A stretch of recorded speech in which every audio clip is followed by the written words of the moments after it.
Tahukah Anda apa senjata tercanggih militer Amerika Serikat saat ini?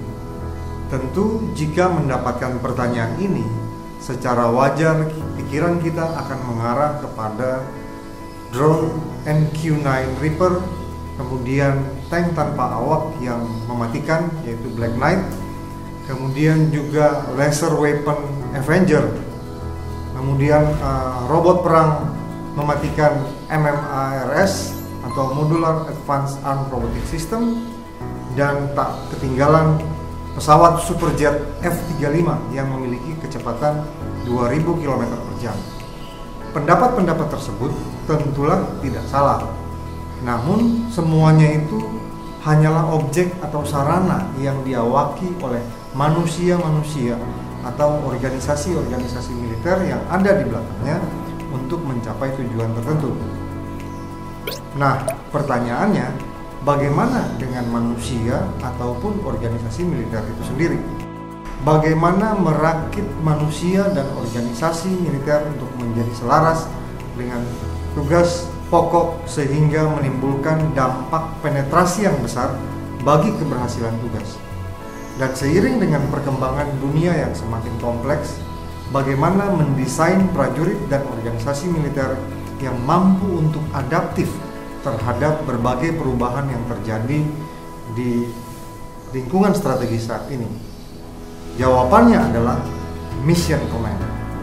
Secara pribadi, saya belum mendapatkan padanan kata dalam bahasa Indonesia yang secara akurat, singkat dan gamblang menggambarkan tentang apa sesungguhnya Mission Command itu. Namun secara umum, jika personil militer mendengar tentang Mission Command, maka persepsinya tentu akan mengarah kepada komando dan pengendalian atau command and control. Pendapat tersebut juga kurang tepat, karena komando dan pengendalian dan mission command memiliki perbedaan yang sangat signifikan.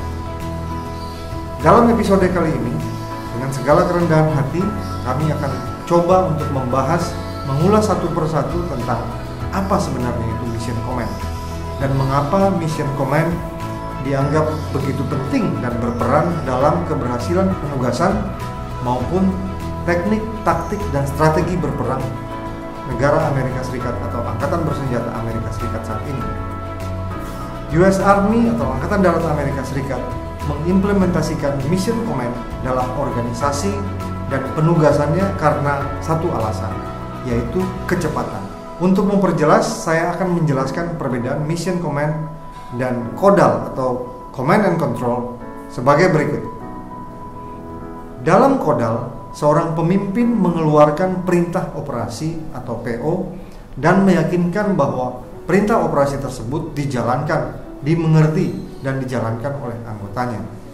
Dan hal itu akan berhasil jika tentunya Anda mengetahui siapa musuhnya, mengetahui di mana lokasi pertempurannya, dan mengetahui siapa teman ataupun kawan di lingkungan atau di medan operasi.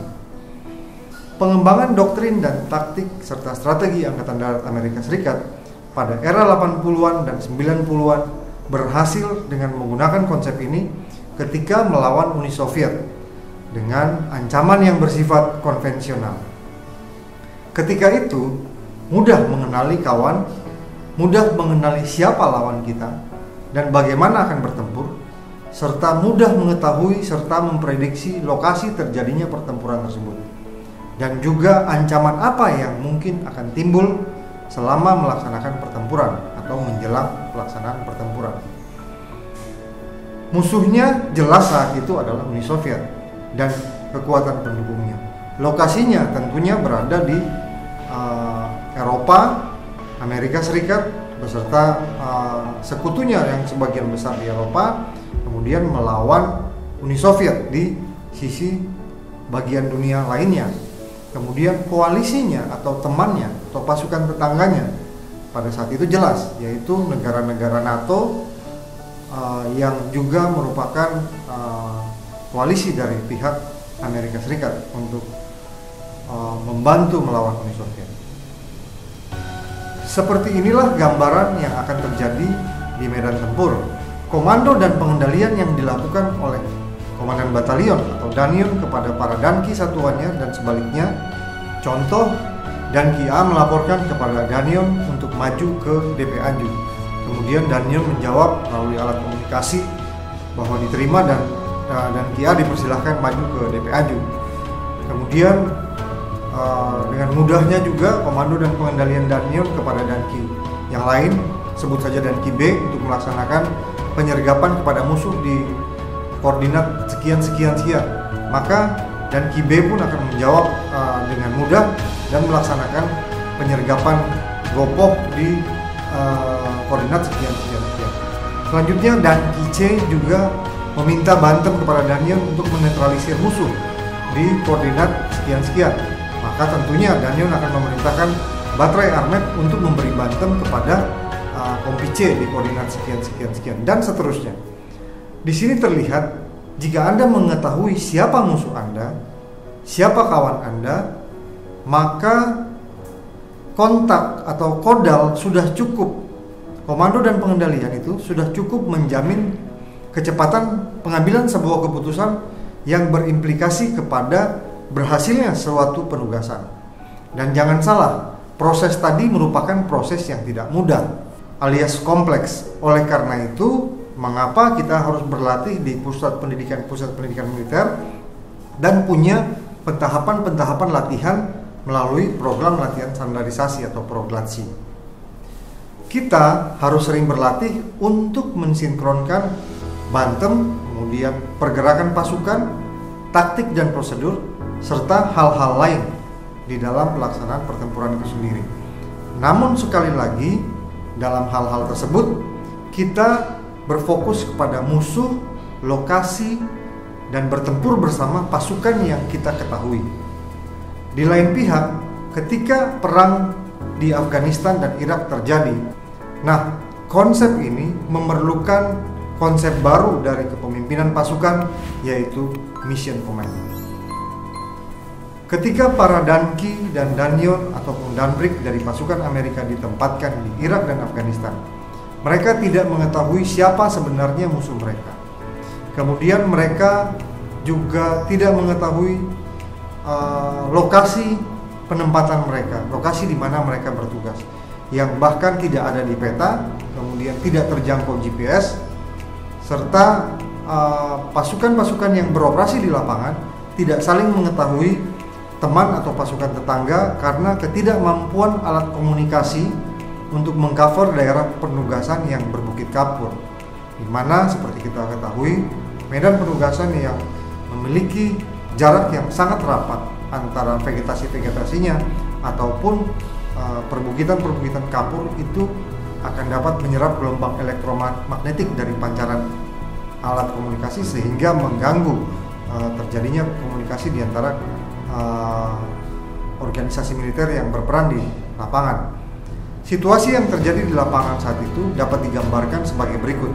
Kompi P mungkin menghadapi insurgensi dari pasukan Taliban. Di lain pihak, pasukan tetangga Kompi Q menghadapi situasi yang benar-benar berbeda, misalnya Purkota dengan grup Al-Qaeda. Di sisi lain, Kompi R juga beroperasi dalam situasi yang sangat berbeda. Daerah yang memiliki kerawanan yang tinggi dari radikalis dan ekstremis yang berasal dari bermacam-macam jaringan-jaringan Al-Qaeda yang datang dari luar negeri. Dan Kompi S beroperasi di daerah yang sepertinya damai, namun terdapat banyak sekali LSM dan kelembagaan, organisasi kelembagaan baik nasional dan internasional yang perlu disatukan upayanya melalui dorongan dari militer Amerika Serikat untuk dapatnya terjadi percepatan bantuan ataupun upaya perjanjian menuju perdamaian di antara grup-grup yang bertikai di Irak dan di Afghanistan.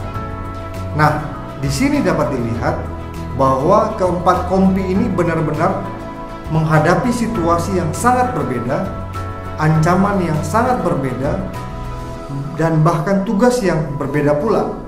Di sisi lain, musuh yang berada di daerah-daerah tersebut juga mempelajari tabiat dan pola operasi pasukan Amerika Serikat dalam melaksanakan operasinya. Kemudian musuh tersebut juga melaksanakan adaptasi-adaptasi untuk membuat keputusan-keputusan yang sangat cepat menyesuaikan dengan pola operasi Amerika Serikat. Dalam situasi ini, pemimpin dari suatu organisasi militer tidak mungkin lagi menerapkan kepemimpinan konvensional dengan cara hanya mengeluarkan PO dan memastikan pelaksanaan dari perintah operasi tersebut, issue order and ensure compliance among subordinates. Sedangkan pada mission command, Daniel mengeluarkan maksud dan tujuan yang jelas atau commander's intent dan memberdayakan inisiatif dari para dan satuahnya untuk membuat suatu keputusan. Issue intent and empower initiative among subordinates to make decision. Karena itulah mission command dapat bertumbuh dalam organisasi Angkatan Darat Amerika Serikat, karena pemimpin-pemimpin muda saat itu menghadapi ketidakjelasan musuh, ketidakjelasan lokasi, ketidakjelasan kawan dan lawan ataupun pasukan tetangga serta koalisi. Namun di lain pihak mereka dituntut untuk dapat membuat keputusan secara cepat untuk dapat mencapai tujuan yang ditentukan oleh komando atas. Sebagai penutup, kita dapat lihat apa ancaman yang saat ini sedang dihadapi oleh militer di berbagai belahan dunia. Tidak hanya ancaman yang berupa penguasaan wilayah konvensional, tetapi juga masih terdapat insurgensi, radikalisme dan terorisme, bahkan ancaman yang datang dari bencana alam, likuifaksi, banjir, kebakaran hutan, dan tak lupa yang sedang saat ini kita hadapi, yaitu pandemi COVID-19. Hampir seluruh mitigasi dari hal-hal tersebut dilakukan oleh personil militer, di mana sekali lagi kecepatan, yaitu baik speed maupun pace-nya dalam penanganan ancaman atau bencana tersebut secara regional maupun global harus lebih cepat dan bahkan sangat cepat untuk memastikan tidak meluasnya ancaman sehingga tidak terlalu berpengaruh terhadap kehidupan bermasyarakat, berbangsa, dan bernegara. Maka disinilah kita harus menanamkan budaya mission command yang dipadukan dengan fondasi dari komando dan pengendalian yang kuat untuk dapat mengatasi berbagai ancaman tersebut dan memenangkan pertempuran. Inilah hal mendasar tentang mission command. Pada seri berikutnya, saya akan membicarakan tentang prinsip-prinsip dari mission command untuk dapat lebih kita pelajari lebih dalam dan kita bangun menjadi suatu ilmu yang bermanfaat di dalam setiap penugasan kita. Mission command adalah kunci membangun prajurit dan organisasi militer yang adaptif. Terima kasih.